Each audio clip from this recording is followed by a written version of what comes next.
The life of a product designer isn't really in front of a drawing board. Whether you're walking, eating, sleeping, you're always processing what the problem is and trying to find the answer. I became a syringe student. Marc Koska. Marc Koska. Marc Koska. An innovator, a philanthropist and a pioneer. The inventor of the non-reusable K1 auto-disable syringe. The problem was that syringes have very, very little margin, and their main value is brand build. Love looking at problems and how to solve them. I didn't give up because I knew that I had a solution and I knew that there was a massive problem. The figures at the moment are that every syringe in the world is used 4 times each without any sterilization. So, what are we going to do tonight? We're going to talk with Marc, and I would like to have Marc to introduce himself. Marc, who are you? Who am I? So, my name is Marc Koska. I'm interested in design. I'm interested in how markets react to design. And I've been interested from a very young age. When I was 6, I was standing outside looking up at the stars, because we used to have clear skies back then. And I asked myself a question, what am I doing here? I didn't ask it in words, I was 6 years old. I didn't say, wow, I wonder what I'm doing here. But I remember that sort of feeling of, oh, wow. And my answer, which again wasn't in words, was that I needed to find a big problem and work on a big problem and try and find an answer to it. That stuck with me very, very firmly for some reason. Lots of things didn't stick with me from that age onwards, but that one thing was find a problem, stuck with me, and that's sort of how I live now. I love looking at problems and how to solve them. That's great, also because we all have a lot of problems, and Marc really was able to create a lot of impact in the world. So, can you give us some kind of numbers so that we can set the scene and after we build from there? Okay, yeah. So what I did was I got interested in why syringes became a major vector for spreading diseases like hepatitis B and HIV. In the 80s, when HIV hit the headlines, and none of you were around, but we were dominated by this impending doom of this virus, the HIV virus. And there was a lot of misinformation about it, which people took as correct information. And in the same way that we've just all experienced the corona pandemic come through our society. When that hit, I was very interested in whether that was a problem that I could work on. It turned out I could. I designed something which was very, very simple, which is obviously, as you all know, much harder to do simple things than complex things. Simple is hard. I think many people have said that. And I ended up designing a syringe that would help stop the problem of syringes being reused multiple times in the world while giving medical injections. This is nothing to do with drug abuse, by the way, spreading HIV and hepatitis in huge numbers. The figures at the moment are that every syringe in the world is used 4 times each without any sterilization.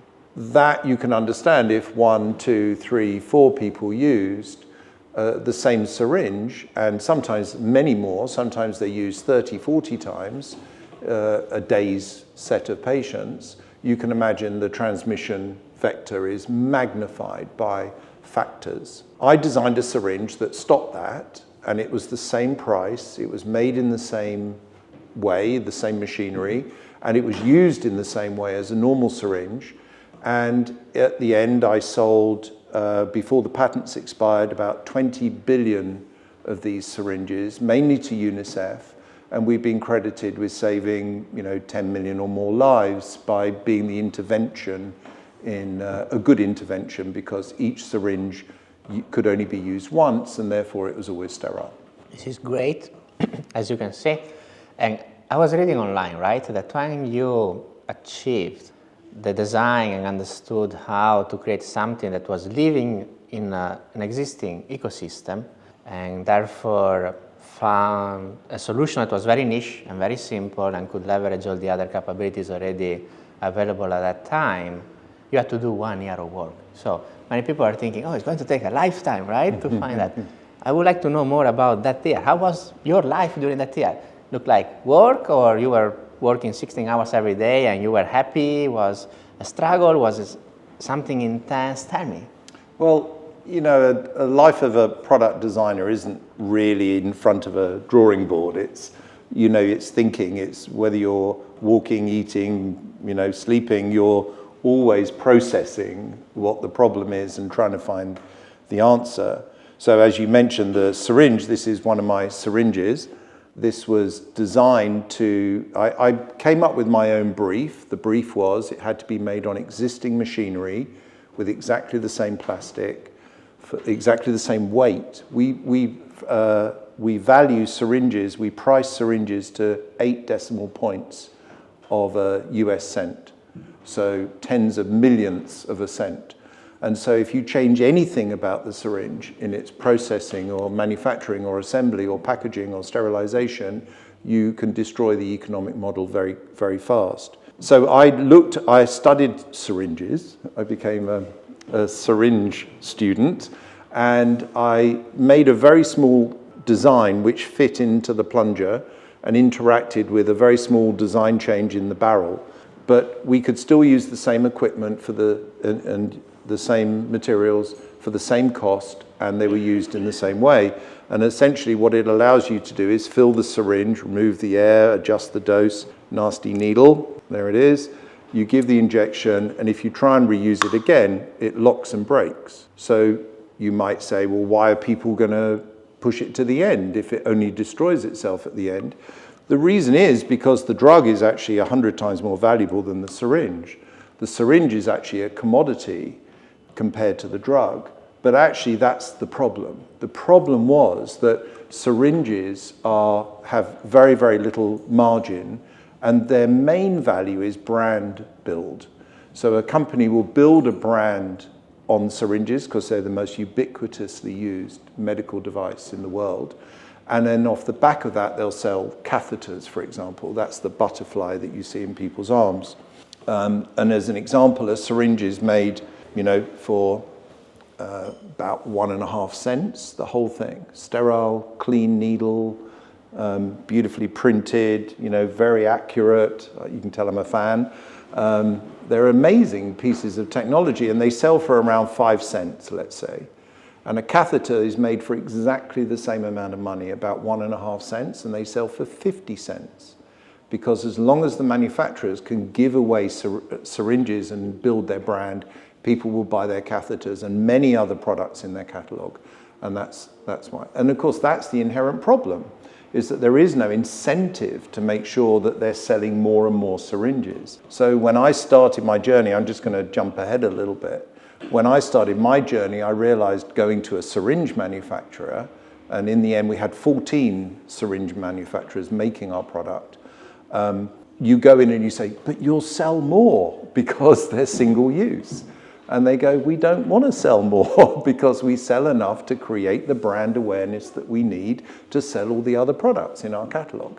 So thank you, we don't want to know. So that was a massive challenge to try and get over, why anyone would want to sell more, because the capex takes 20 years to get paid back. So no one wants to invest. And how did you solve that problem, right? A problem in the problem. Well, it's a pull and push. So you put pressure on them. You put pressure on them through their Ministry of Health. Nearly all our markets were in the developing world. So if I use India as an example, or Pakistan or Bangladesh, all of which, you know, I've visited many times, you would go and see the minister and say, sir, you have a problem because syringes are reused. And the minister will say, never, not in my country. I always buy enough for the number of drugs that we deliver every year. And you say, you can.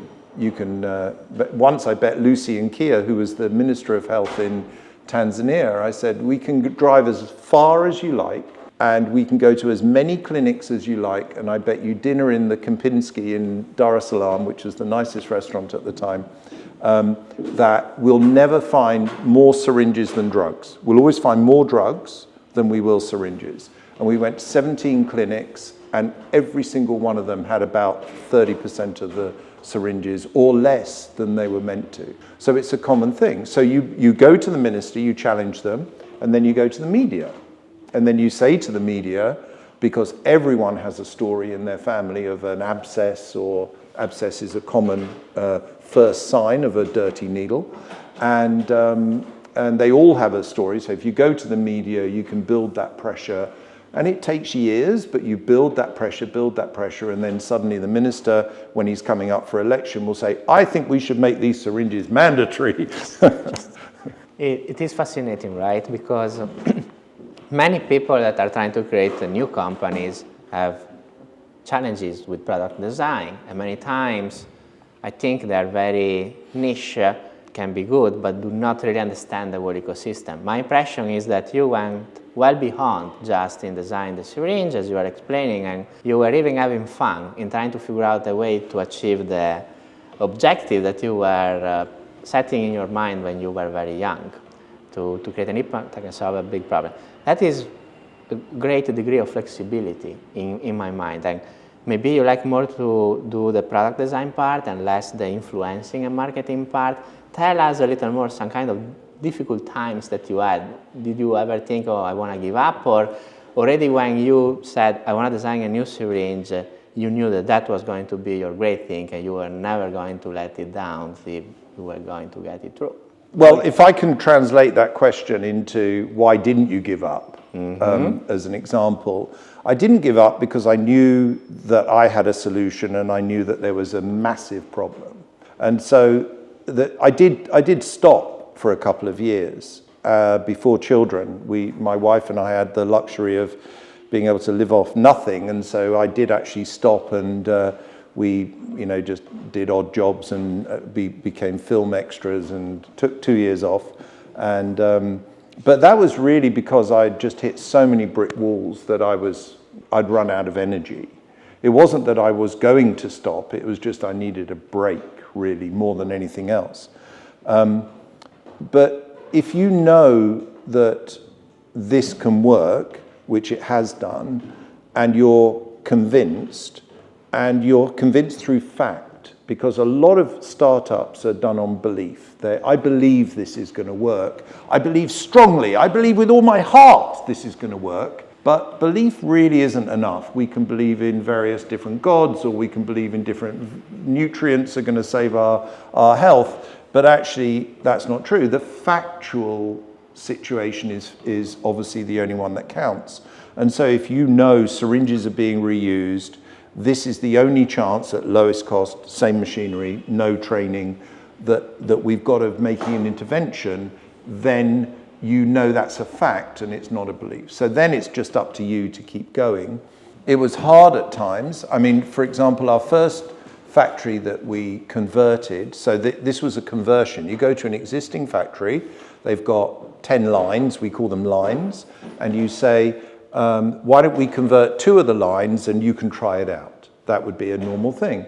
And the first factory in 1997 was in Brazil, and they said, no, we're not going to convert 2, we're going to convert all 10 lines. And so we did a 6-month project. I went there 8 times, we converted all the lines, and a month before the legislation came in to support that conversion, the factory was bought by a mysterious group and bulldozed into the ground. And I was told not to complain. In other words, don't go to the ministry who was supporting me last month, because they're now not supporting you anymore.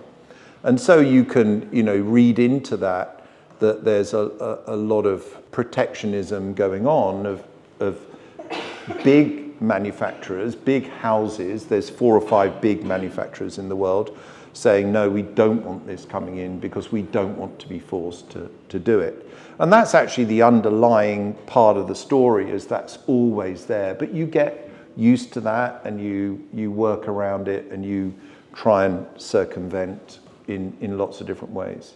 Yeah, no problem with life everything good, even if you cannot complain and things like that? Yeah, no, it was tough, and you know, there were times where it was 5 steps backwards with 2 steps forwards. You know, of course, because it's not the product; it's just the market that you're fighting all the time. So, yeah, you know, you keep going because you know it's the answer. And if I'd given up and become a boat builder, I would have had blood on my hands, in my opinion. In my own opinion, I would have not done what I was here to do. Yeah, tell us a little more about your values, right? Because this was born like a dream, but after I think that the only way for you to get through all those things is because you have very strong integrity and values, and yes, it's fact-driven, that gives some kind of confidence so that the truth can emerge. Who you are inside yourself, right? Okay, you are the dreamer, you are the inventor, you are the guy that is going to create a good impact for a lot of people because there is a problem. What more? I know, it's already a lot, right? But maybe Yeah, I mean, it just sounds like, you know, a beat your chest answer in a way, but it's why I'm here, I suppose, is the answer. It's why I'm on Earth at the moment, is to solve this problem. It's a massive problem. It presented itself to me. By the way, I learned, we skipped quite a lot of the story, but when I was 23, I was living in the Caribbean.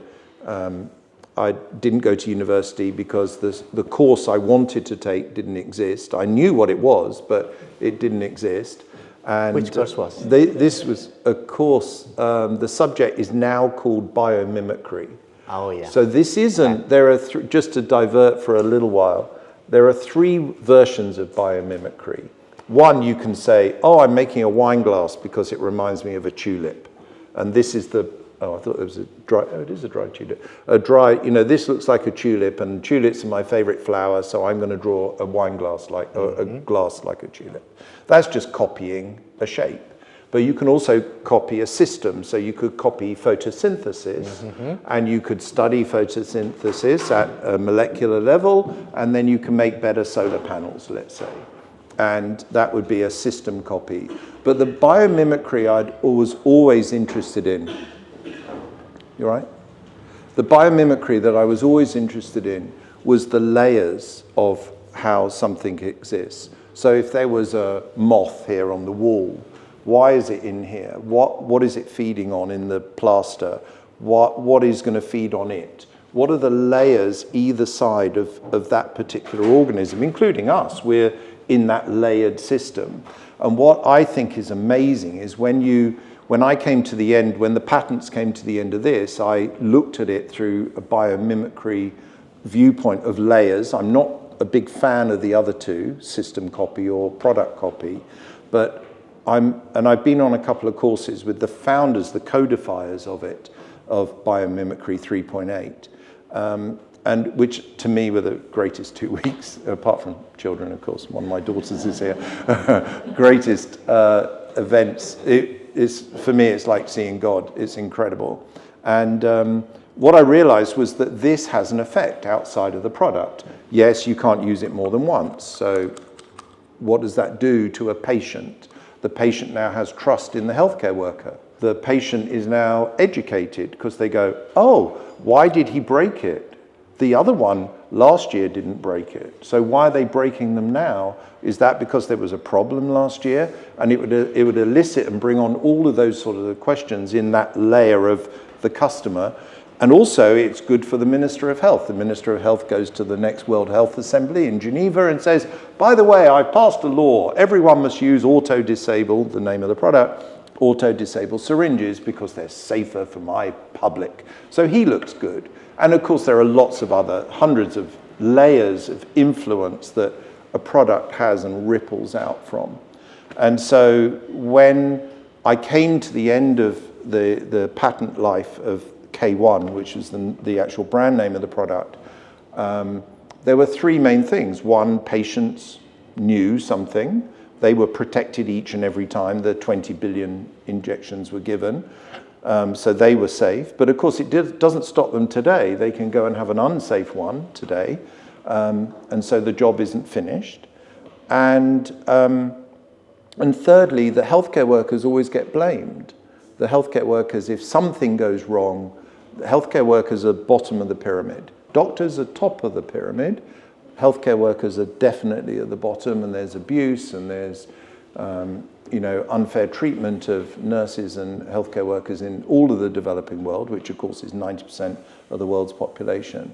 And so giving them a safety belt, if you like, and the analogy of a safety belt is very, very good for them, and it gives them a trust position in the market. I do think we're way off course from the question that you last asked me, but... It's perfectly fine. I think that this is adding a lot of value, and people can understand better how you process things and get those kind of views that are not really the one that you find in books or things like that, come with experience and how unique people are.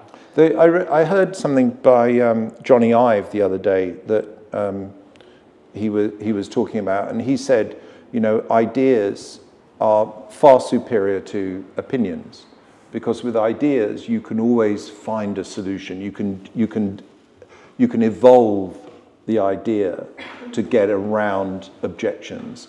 But when people give you opinions or objections, they're just opinions or objections, and that's what the idea goes on a journey, and it works out how to get through all of those market influences or big company pressure or blocking or whatever, and fundraising and all the other things. So the idea is the lead here, and that's sort of where I live in my dreamlike state.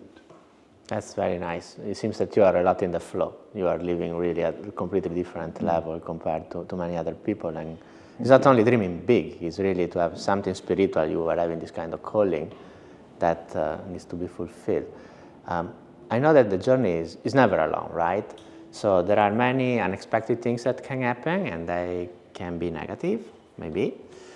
But there are also many that the universe brings to you because you have this calling, and therefore tell us a little more about unexpected encounters that come out and were a kind of blessing, right? Like you were talking about, I went there for 2 weeks talking about biomimicry with the inventors of the concept. It was amazing, like to see God. Tell us how you met in an unexpected way those kind of people, or if you really were planning and sourcing the people that were part of your team, how?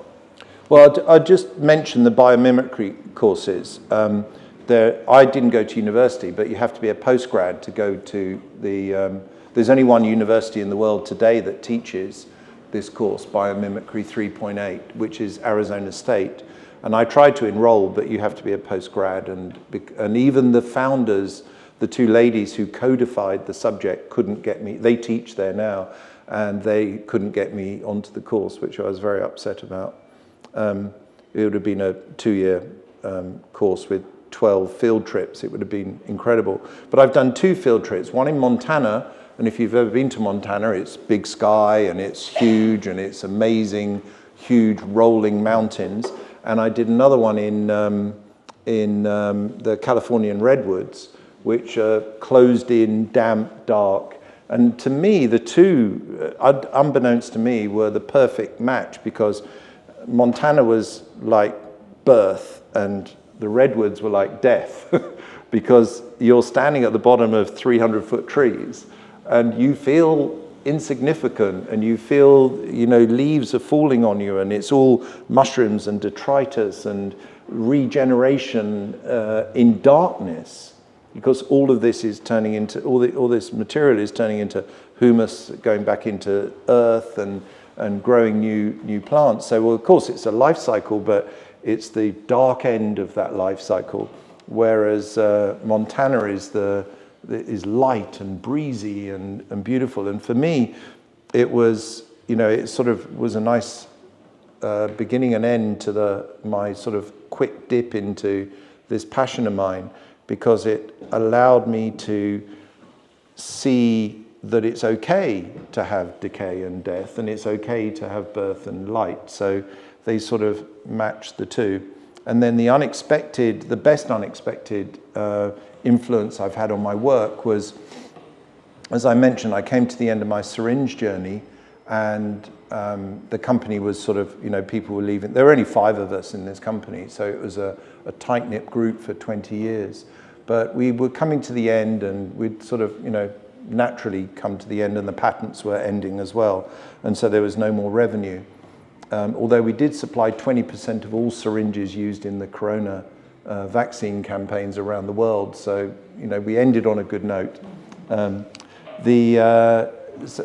So I mentioned the 3 things that I'd observed in my layers for K1's journey. Still made, of course, but and I was thinking about how I'd only really scratched the surface, even after 20 billion units. And what I'd realized was that there were lots of other things that my syringe didn't tackle. For example, access. There's a lovely graph done by the Center for Disease Control in Atlanta, CDC in Atlanta. And there's this beautiful graph, and it shows all the reasons people are not immunized. And 3/4 of them come under the category of access. So if you imagine not immunization, but about 200,000 ladies die in childbirth for the sake of a 10-cent drug, oxytocin. This drug put into their thigh and injected, it costs about 10 cents, this drug, will actually stop postpartum bleeding, which if you lose more than a litre, you're pretty much destined to demise. And the reason isn't because there isn't the drug, it's because there's no one there to give it to you. Because the way we've set up drug delivery now, even with my syringe, is that you need a vial full of the drug, and you titrate is the name of measurement. So you pull back the plunger and you pull in X amount of drug. Titration can only be done by trained people. So there are lots of untrained people who could be birth attendants, for example, who are not allowed to titrate, and therefore they cannot give that injection, and they would see that person suffer. So I was thinking about this access issue, and I had sort of 15 targets in my mind. We lived in Sussex at the time, and my wife had bees. And while honeybees, we had 3 hives in Sussex. And while I was thinking about this issue, a bee flew past me, and I immediately went, why don't we give injections like insects, like a bee? Because they carry around with them a measured dose of the API, the active pharmaceutical ingredient, in this case, an enzyme that causes a lot of trouble to us. But they've got a stinger, they've got everything built in. So that was my boom moment where I went, okay, that's how to do it. We've got to have a portable, self-contained, pre-filled device. And I knew about a technology called blow-fill-seal. This is sort of eye drops. You've all used these, I'm sure. You break one off, you twist the top. And I knew about this technology. This technology is pretty phenomenal. This is a medical grade plastic. You can put most drugs in here, and there's no leachables, extractables, they call it. It's very stable. It can stay for 5 years. And this strip is normally this long, and it's made in 3 seconds. It's formed, they form the bottle, they fill it, they close it in 3 seconds, 25 vials.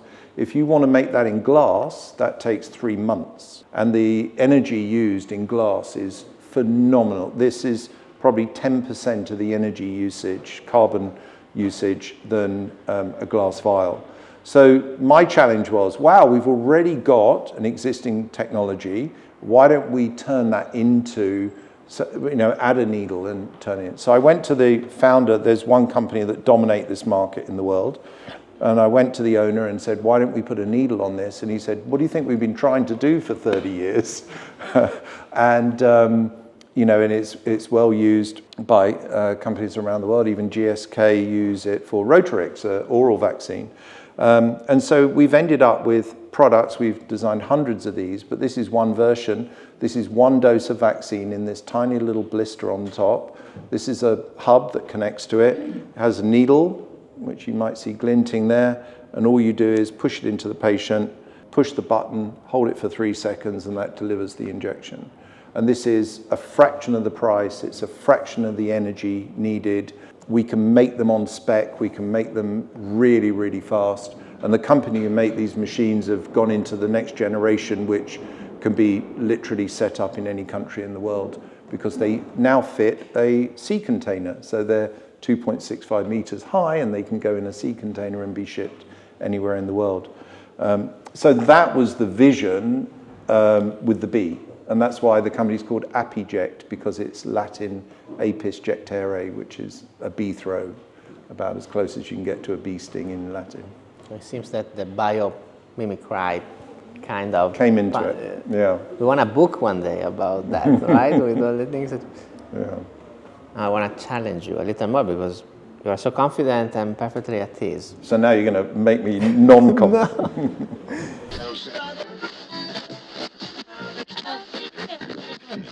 When it comes to public speaking, do you find yourself lost for words? Do your palms get sweaty? Does it become hard to breathe? Do your legs turn to jelly? Does every time you speak sound like alphabetic spaghetti? Do you not have enough volume? Is your voice high-pitched and tinny?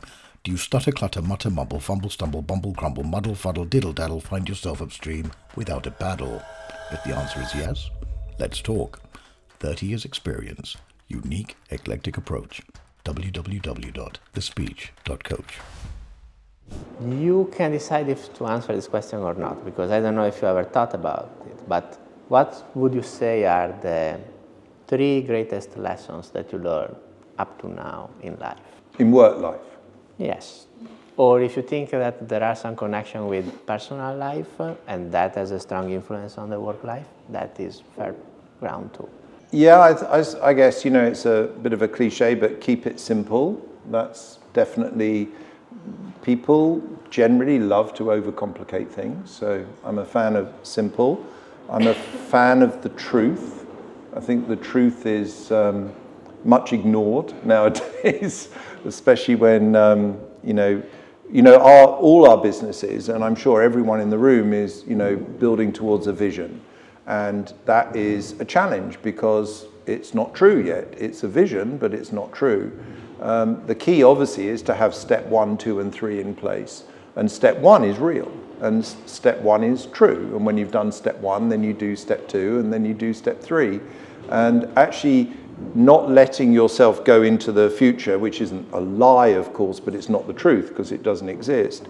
But having a balance between those two is a very, very strong lesson. So luckily in my current company, there are 85 people, and we're very small, we're spread out, we're all over America and Europe, but I have the honor, when I started the company, I was the founder, and then when I joined up with my partner, I said, I don't want to do any HR, any contracts, any finance, I just want to do product design, and that's where I've ended up, and I love it, but I find it very frustrating dealing with it is frustrating dealing with the outside world, and it's frustrating dealing even with your own staff, your own people, because they don't have that dream. And I think the beauty about being in a room with entrepreneurs is that they understand, or they will understand very, very fast, that balance between having a dream and a vision, and also understanding that they've got to achieve something tomorrow, which is a fundamental step on the way to that dream. And many times I see an incredible burnout, right? From people that are trying to achieve a lot in a short amount of time. They try to compress timelines instead of having a plan or a feeling of multiple plans to move in that direction and grow organically. Would you say that in your life you were enjoying what you were doing so much, even if sometimes you had to do some kind of HR work and other type of things that were not product design, that you pull it through, or you had some kind of techniques, activities, ability that were compensating and allow you to create some kind of buffer in your life instead of working 16 hours every day, just fully focus on your life? I think that if you're genuine to yourself, the market, the outside world, tells you that it's not going to move as fast as you want to move it, and there are very, very few overnight successes. Even if Larry and Sergey were in private jets within 5 years, people think that's fast, but that's not where they wanted to be. They wanted to be, you know, I've had the privilege of having short conversations with them, and you know, they're 100 years in the future and they're dissatisfied with where they are right now. That's not where they want to be. They want to be, you know, and their vision is so large and enormous. So I think that they obviously will, they got their own way of doing it. What I do is I allow the market to dictate. I can only do my job at my speed, but I can't do the rest, because designing a product doesn't get it sold. You know, it's not getting vaccines into people's arms. And we need, you know, you need so many other parts of the story to come together. And they're not in the rush you are. And I think that awareness is very, very, very, very key to people. All you can do is, as soon as you start to push the market, it pushes back, is my impression. And certainly in pharmaceuticals, and you'd know this very well, they're quite conservative and they have very long amortization periods, and they are, you know, they built their whole life on FDA and EMA regulations saying, well, it'll take you 10 years to develop it and then you can enjoy it for 10 years. So you're immediately into that mindset, and I think once you understand that, you do chill out a little bit on the frustration. But we're busy in the studio. We've designed 400 products in the last 2 years, which are, we 3D print everything. So we 3D print stuff like this, and we can actually give injections with it. We've learned how to fill and seal them in a 3D printer, which we've patented actually, I think, because it's quite a cool technique. And so we can actually go, no, that's crap, and we'll move on. It just goes in the file, but we learn from, obviously, you know, all the mistakes, and we learn from all the good things and swap features around. But luckily, my partner and I have a good arrangement where he understands that that's my role, and his role is on the sales and marketing side. So we strike a good balance. Tell us a little more about future plan for the next 5 years with all this kind of prototyping and experimentation, because it seems that you are doing a lot of it, right? How do you foster that kind of culture and keep costs low, and at the same time trying to achieve something that, you know, like for the syringe would be the right thing? Yeah, so partnerships are very important in keeping costs low. So we've got some very good partnerships with the manufacturers of these machines, and that has only recently come about. There's a standard of function. There's a functional standard at the World Health Organization, and it's a bit like if I was talking to you at a cocktail party, you'd probably say, "Oh, and have you told Bill Gates about this?" And actually, he's probably the worst person you want to tell, because he's, you know, he would immediately say, "What are the foundation doing?" And it's a big, complicated story to go to Bill Gates, and he does know about it, but that doesn't mean to say he's, you know, going to help us. That's not the point of the story. But the partnerships that you can establish help you keep your costs low. One of our partners is the American government, and also we were talking outside about some other divisions of the American government. This is HHS, so Health and Human Services, which is the biggest department of the American government, and they took care of us during the pandemic, and we did a lot of work for them, and we still are. And that's obviously a massive prop and credibility for us, because not only do they pay for a lot of stuff, but they are challenging us with a lot of projects. So that's very interesting. And we could never afford to do the sort of projects that we're doing for them if we had to self-fund that. So that's been very useful. And then there are various other, you know, partners that we're dealing with.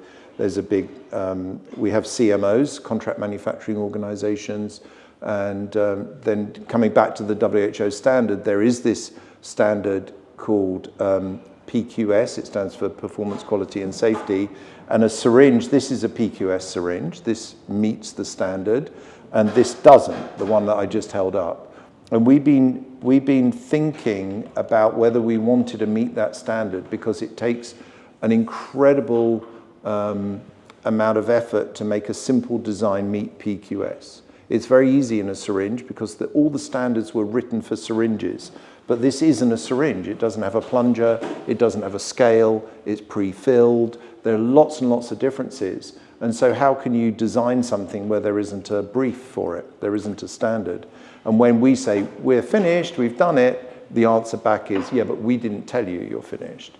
So we're in this sort of continual chase. Luckily, a couple of months ago, I solved it and I designed the perfect product for them, and no answer. I've been to them, to WHO, to Gates, to PATH, to UNICEF, showed them this design, and all of them went, okay, you're done, you're in. So now we're sort of thinking about the future. You asked what the future holds. So this is, we call it twist valve, TV1. It has an unofficial word as well, written on my shoe, but we call it TV1. And my role is to design a platform from this. So you can give injections with powders, which are called lyophilized powders, and you add water. That's why you see on movies people shaking the vial to distribute the powder into a suspension in the liquid. And then measles vaccine, for example, is a lyophilized vaccine. And never before have we had a pre-filled something that could fit in this lyophilized version. Measles is actually the biggest potential killing disease that there's a vaccine available for that isn't being distributed. So the powers that be are very worried about measles at the moment because of the lack of vaccinations during the pandemic. So anyway, TV has become TV 1, 2, 3, 4, 5, 6. And in our opinion, that covers every form of injection. And so our job now over the next 5 years is to bring all TV 1 to 6 to fruition and offer those to the marketplace in conjunction with our partners. So very long answer, I'm afraid, but that's important to meet that standard. It's a bit like, have you talked to Bill Gates? Yeah, he's on our board. Oh, and that changes the whole conversation. He's not on our board, but that's the sort of thing that, and I'm not sure he'd be a very good board member for us, but you know, we're not trying to in any way say what he's doing is wrong or bad. We are working with them. We actually do have a grant with the Gates Foundation, and we're working with them currently on one of the TVs. So it's for injectable contraception because that's a faltered campaign. That's a campaign that's run out of steam for various reasons, and we believe that this can reignite the campaign there. Well done. I think that at this point in time, I talk too much and Marc too. So I would like the audience to ask questions to Marc, but before that, I think we all should say to Marc, Marc, thank you very much. Thank you. Thank you. Great question. Yeah, plenty of questions. Great. Hello, Marc. I just want to say thank you so much for your time today. Really, really good. It's my first event. I think it's very good. It's my first event. Amazing. So, I'm a technologist at heart, or myself a businessman, and seeing technology develop, where do you see the next Marc coming along in 20 years to say, oh my God, this syringe has been made, and I see the fatal flaw? Because I'm sure that when you came along and you thought, why did people make the syringes this way? But obviously, the people who originally designed the product didn't probably expect it to be misused. So where do you see that being in 20 years? I guess it's going to be, you know, technology is going to take over from design. I mean, the big hot button at the moment are patches. They're called MAPs, microarray patches. This is like a Band-Aid that you put on your skin and it absorbs the drug through your skin. Whether we can get over the oral barrier, because obviously we've got a stomach which tends to break up all these lovely molecules. Whether we can get over that is another thing, but you know, the absorption isn't going to be with a needle for needles will survive for about 50 more years, in my opinion, because the registration of a new drug through a new delivery format is so expensive.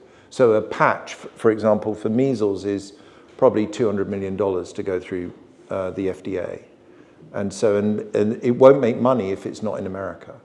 So it has to be in America and Europe to give a return to Big Pharma, and the rest of the world go to hell. They don't care. And so, you know, the technology is going to be thwarted by the regulatory process. But when someone cracks the regulatory process, then that will bring on a new wave, and it'll probably be, you know, eye drops or something where you absorb through the, you know, huge blood vessels in your eyelid or something which will beat the needle. But needles are here for quite a long while. Thank you. Hi Mark, thank you for your time tonight. I'm deeply interested in simple technology and frugal tech, everything that you're doing. I've got two questions. One's on the micro scale, one's on the macro scale. Firstly, how did you get over the imposter syndrome of developing a simple technology that had such a massive impact? Because the natural, at least for me and for many of us, I think, the natural response is, I've obviously missed something, because, you know, otherwise it will already be adopted, and surely there's a more complex solution. So that's the first part, the imposter syndrome. And then also on a macro scale, have you explored sort of bottom-up development and bottom-up strategies for getting your technologies out to the people who have the least access to it already? And yeah, I mean, what are your thoughts on approaching it from the opposite point of view, instead of targeting the organisations and the governments, getting it to the people first and then getting the recognition through? Yeah, so we're quite unique, and we're often told we're very unique. So the company's called AppEject. We have a small team in Europe, 11 people. 4 of them are in the design studio with me, and the rest of the team are field researchers. And we actually do work from the bottom up. We will ask the customer, the marketplace first, what they want before we design anything, because luckily we're not arrogant enough to think we're right and they're wrong. And so, or they don't know what they want until they've seen it, type, you know, the Apple type thing. Obviously, I think that's what we're all secretly hoping for, was, you know, Apple products coming through that way. But we do, because it is a primary delivery system, we do spend a lot of time in the field talking to people and asking them what they want rather than telling them what they want.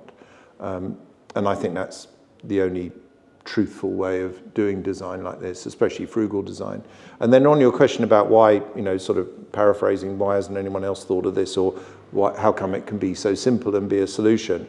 It comes down to manufacturing for me. If you can find out what the customer wants, and then you can find a way of using as many existing resources as possible in that supply chain. For example, we didn't have to change the packaging when this went out. This is called series pack, so the needle's assembled when it's supplied. I think I've still got the packet in here. And the packet stayed the same. So if you're going to design something and you say, oh, you've only got to change this and this and this and the packaging, you've lost. Because the packaging mandrels, the machinery that makes the packaging is more expensive than the machinery that makes the syringe. So you've got to be very, very aware of the ecosystem that you're in and try and make the changes as low cost as possible. I think that's pretty much the trick. And I didn't really get involved in, well, why should it be so simple? It was, look, that we've got a lot of things that we live with that are, what's the word I'm trying to find? Which we accept. What's the word? Compromise. We live with so much compromise in our life. It's ridiculous. The chair you're sitting on now is probably not very comfortable, and yet you're going to sit on it for, you know, the hour and a bit. So, and we live with compromise all day long, and yet we don't complain until something comes along that's better. So that's what happens with medical products as well. I think one thing that really resonated with me is when you said that you sometimes want to move at a certain pace, but the external environment, the market, doesn't move at your pace. So my question is, how do you remain patient and just I'm just thinking in terms of practicality. Like you took a job for 2 years.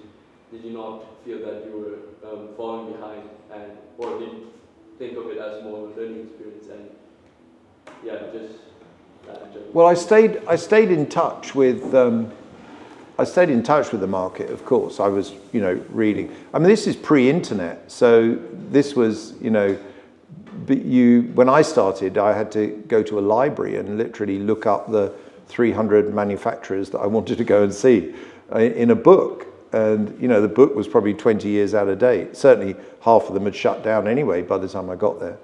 So it's just being aware, isn't it? It's just being aware that the market isn't ready, or the market hasn't got the right influences in it. I'll give you one example.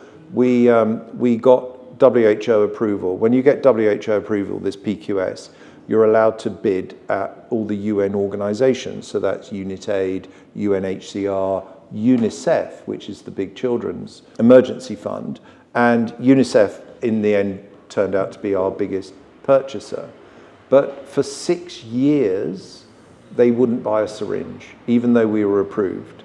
We were the best price, we had a really good product, and yet they wouldn't buy from us for 6 years. Now, I could give you horror stories about why I think that was happening, but in the end, we became the biggest supplier to UNICEF for 10 years, and we dominated the market for that long. And of course, there are other influences in there, and you can see that you're in the game, you can see that price erosion is going to take precedence eventually. But what was happening that kept us out of the market for 6 years is a book, actually. And that was, a very interesting time. And you've just got to, it's not belief, it's just knowledge. You know that you've got the right product. And in the end, as the market built, they ran out of capacity from the other big suppliers. And then once that breaks, and then they start taking your product, then you know that you've crossed that line. But yeah, it's understanding all the elements that are stopping you, and why the market's so slow. So I was going to say something about the 6 years. So the 6 years were actually only 3 procurement cycles, because UNICEF buy in a 2-year cycle. And so they issue a tender, and then you put in your best price, or prices, because you say if you buy them in January, you can have this price. If you buy them in July, you can have that price. If they're delivered to Mumbai, then they're this price. If they're delivered to Bangalore, they're this price. So you do this very, very complex. People have full-time jobs just writing these bids. They're incredibly complex. But if you miss a bid, you have to wait 2 years. And so you just build momentum by talking to ministers and getting people to put. It's a push and pull. So we were trying to push, and that's what you get frustrated in. That's the easiest way of saying it. You get frustrated to continue pushing, so you have to create some pull, and then that helps it flow through. Not very dynamic, is it? Any other questions? I'd like to say thank you as well for this. It's very inspiring, especially with all of the lives you've helped and saved. It must be amazing fulfillment. But my question is, I don't think I'd be able to ask something about the systems you have about the systems regarding all of the medical stuff. But you're clearly a man of many thoughts, and I was wondering, how do you handle and deal with those thoughts? Like, do you, for instance, journal or note them down, or are you just inspired in the moment and take action from that? Yeah, I get criticized for acting in the moment, actually. It's probably more of the latter. I don't write a journal. I like building things. I build boats, build canoes and kayaks in rather nice ones, I may add. And so I sort of go off and do a bit of woodwork and try and chill out or calm down. Or it's the others that I'm worried about. It's not me. How about a non-burning one? Non-burning one. It can be any one. There you go.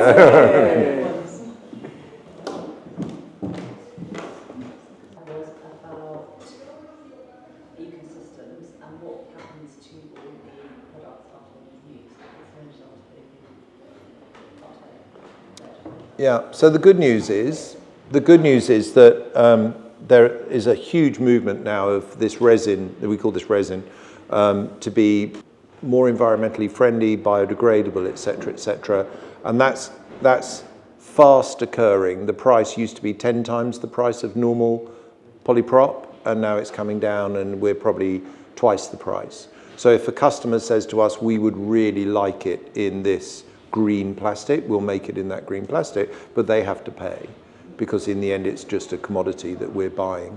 At the moment, they are they normally end up in burn pits if you're talking about the developing world, or they will end up in incinerators, which actually at 800 degrees, these are designed to clean, this plastic is designed to clean burn at 800 degrees, so it's pretty good. And you use it in incinerators and generate electricity and heat for hospitals, for example. So, but the problem comes when you're out in the far reaches, because if you're on the steppes of Uzbekistan and you've got a nomadic tribe and they come in contact with their regional health department, who see them once every 6 months, what do they do with the 20 syringes that they may have used for childhood vaccinations? Are they going to carry them back to the centre, which could be 3 days away, or are they just going to shove them under a rock? I don't know. But they're either going to do it with a shitty syringe or with a good one. So,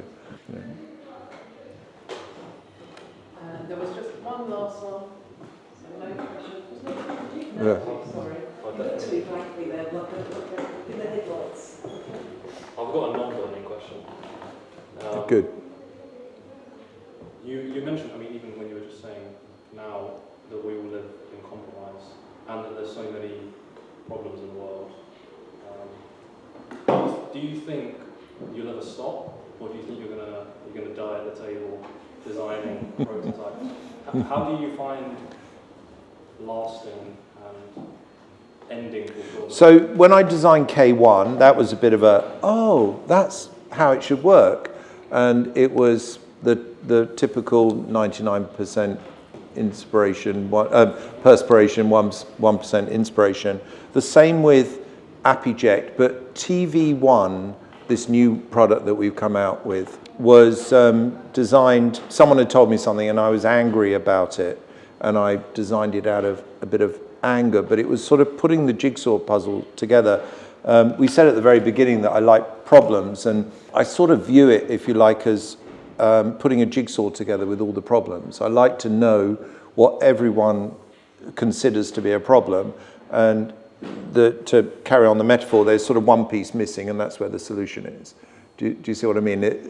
I think the problems are all held together by a web. Everyone has a different opinion of what it is, and it's probably they don't want to live with compromise or whatever it is. They're frustrated, etc., etc. Most of the time, it's not the syringe. It's just that there's a syringe in hand when it's being done. Horror stories from around the world that I could keep going for hours on, of people being denied injections because they're the wrong color or caste or religion or hierarchy, and they get prioritized over. People don't talk to them. So I guess that it's on the compromise thing, which I often think about, because we do put up with quite a lot of crap that isn't well designed and isn't nice, and we're kind of funny creatures, aren't we, really, because we have to sleep for 8 hours, which seems like a bit of a waste of time. Do you know what I mean? It's kind of, and we've got to eat and we've got to do all this stuff, so it's kind of a juxtaposition with our spiritual nature and our intelligence to actually have to look after this animal body, which seems a bit weird. And I suppose in a way that's the difference between a good design and a bad design. That something that resonates with people and they don't have to think about, almost, and it becomes automatic, is what we're all after as designers. Wow, such an evening. Thank you again, Marc. Thanks, Balfour. Thank you.